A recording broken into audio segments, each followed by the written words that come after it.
বর্তমানে যুবকরা বিয়ে করার জন্য প্রস্তুত গ্রহণ করো, কারণ শীত আমাদের সামনে চলে এসেছে।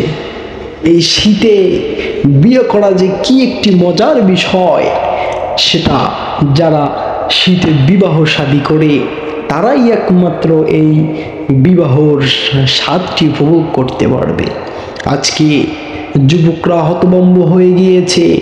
অনেকেই দেখা যায় প্রেম করে ভালোবাসা অর্জন করে, কিন্তু কিভাবে তার সেই ভালোবাসার মানুষকে পাবে সেটা তারা বুঝতে পারে না। আজকে একজন যুবক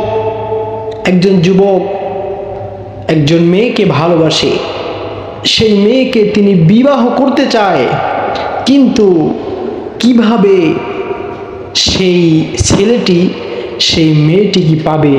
আজকে যেই মেয়েদের বাবা রয়েছে, মেয়েদের বাবারা আজকে চাকরিজীবী খোঁজে, অর্থাৎ তারা চায় চাকরিজীবী ছাড়া আমরা বিবাহ শাদী দিব না।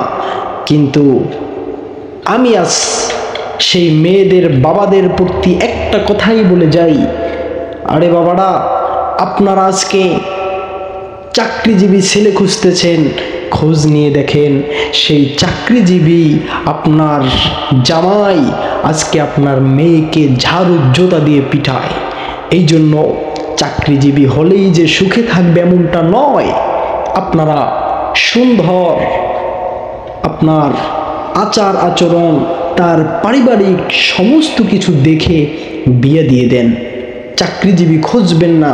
কারণ এই ধন সম্পদ, বাড়ি গাড়ি, এগুলো হচ্ছে একমাত্র মহান আল্লাহ রাব্বুল আলামিনের একটি দান। এই জন্য আপনারা যদি ভালো ছেলে পান, সাথে সাথে আপনারা বিয়ে দিয়ে দেবেন। এটাই হচ্ছে আপনাদের জন্য আমার পার্সোনাল একটি কথা।